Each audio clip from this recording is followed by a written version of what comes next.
What if you're developing a relationship with a collector and they're like creepy about it? Oh, I really like that piece that you created. What do you mean, what if? What, you saying you have creepy collectors? I've had on occasion a creepy collector from time to time. That's alright. Those are the collectors that you develop a relationship with, but you still kind of, alright. Your favorite are the crazy ones. You love the crazy ones. I do love the crazy ones. The crazy collectors, those are the ones that, man, they are diehard. I gotta hand it to the crazy ones. They're passionate. They are passionate, awesome, and crazy. Rafi's tips for artists because he loves you. Hola, you amazing artists. What is the secret to getting art collectors to collect your art? How do you find those art collectors? Where are they hiding? I've got several questions. One from Chantel Carey. How did you start getting collectors? Highlander Art and Design. Great advice. How did you build your contacts? And Testimony Lyrical Artist. Thanks for the advice. How do you find clients that actually buy art and avoid the tire kickers? Gosh darn tire kickers. Those tire kickers, they come in and it's like, I don't know, maybe it'll fit on my wall. Sometimes I think someone's gonna kick a tire and then they buy something. That's true. It can happen. A tire kicker can quickly become a tire buyer. I'm the guy that walks around a store and puts a bunch of things in my cart, and then before I leave, I put all those things back and end up with one thing. But do you put them back where you found them or just some random spot? So when I first started, I thought that there was some kind of secret on how to get art collectors of your work, because you hear about these people that have these collectors and patrons of their work and how they're big time successful artists, and I thought that there was some kind of secret, some club or some kind of thing that you had to be a part of in order to have access to that. As it turns out, the truth is not as mysterious or clandestine. And I know that some of you guys are going to really, really hate this next statement of what it is that you need to do in order to find art collectors, because I've heard you guys say, I hate when people give us this advice, but it's the truth. In order to get more art collectors, you have to put your work out there. There's no secret club or way or formula into finding more art collectors. Essentially, an art collector of yours will be somebody who loves your art, loves your personality, loves something that you bring to the table that they want to be a part of. So somebody who collects your work, they have a personal relationship with you. And in order to be able to find more of those collectors, you have to put yourself and your work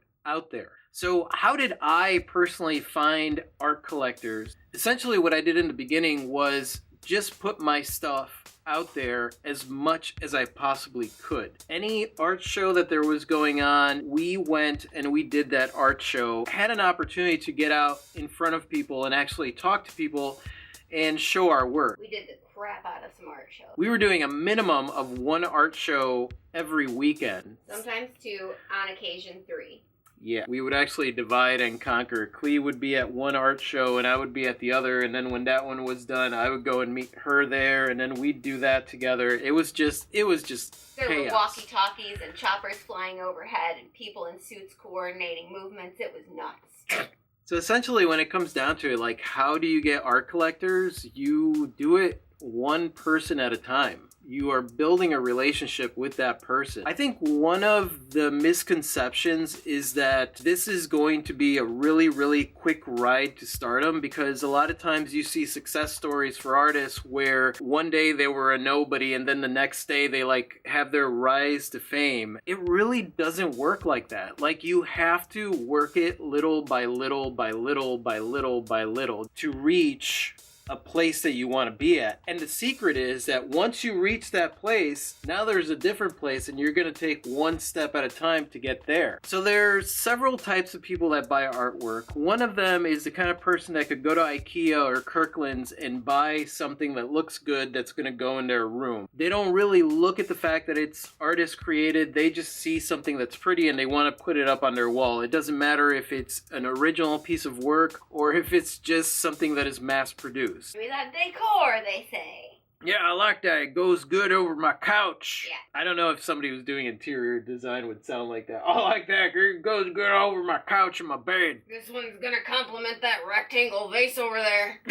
And then the other person is somebody that wants to have original artwork on their wall. They want the artwork to have some kind of meaning behind it. Either you are the one that introduces them to your art, or your art is what introduces them to you. So your relationship with this person will actually develop into a relationship where they just want to collect your work because they have an investment in you. A lot of my collectors never collected artwork before they saw my stuff and met me, and then they became vast collectors of artwork once they met me, but it has a lot to do with my relationship with them. Every single one of my collectors I consider a personal friend. They're somebody that I converse with. They're somebody that has my phone number. Our relationship might have began with them buying a piece of my art, but because my art is an expression of myself and the things that I create are things that I love, people that collect my art tend to be very like-minded to me. So it's easy to develop that relationship with them. So that's the mindset that I would suggest that you have when you want to build a collector base. Instead of seeing these collectors as just wallets that are walking around,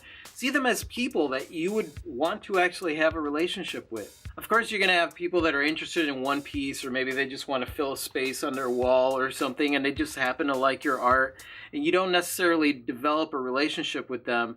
And that's not necessarily a collector of your work. The collector of your work is a person that wants a piece of you with them because of your relationship that you have with them. I'm not saying that you become best friends with every single person that collects your artwork, but remember that they are going to be the new home for the work that you created. So you're going to want to get to know them a little bit. You're going to want to understand them a little bit, and if they want to share that with you, they will. A lot of times, because of the nature of my art, there's a lot of very intimate stories that get told. It's part of what I love about showing my work or even selling my work. So at the end of the day, my advice is, instead of looking at collectors as just wallets that are walking around, look at them as people that may be interested in collecting some of your work and what it is that you have to say, people that are like-minded, people that you develop a relationship with. That should make it a little bit easier as far as your mindset for how you actually meet these collectors. Not just online or on Facebook or anything like that, but I mean somewhere where they could actually come out and experience the work in person, where you're there and they get to meet you and talk about your work and talk about your relationship with your work. That's the way that you build a collector base, little by little, step by step. There is no secret to getting a huge collector base all at once. And as far as like artists like being like here one day and then being up here the next day, that still happens step by step. The thing is that we don't see that when we're looking at somebody else's career. We just see our career and we compare ourselves and think that they were here, but you don't know that that artist has been working for 20 years to get to where they're at. I know that some of you are like, oh, I want to hear better advice and put your stuff out there, but the truth is you are a visual artist. You are a person that creates something that people need to see in order to really, really admire it and take it in. So get your stuff out there. Don't think about getting your stuff out there. Get your stuff out there in front of people, and some of those people will become your collectors, little by little by little by little as you go. Thank you to Chantel, Highlander, and Testimony for their questions, and if there is any information on them, you'll see it in the description below. Go ahead and check out their work. And if you have any advice on how to get collectors, or you have any questions about art or life, just leave them in the comment section below. And thank you so much for watching, you guys. I freaking think you are awesome, and I totally adore you. And if you like this video and you want to watch more like this, just go ahead and click right over here to subscribe. And that's it. Say goodbye, Clee. Good day. Adios.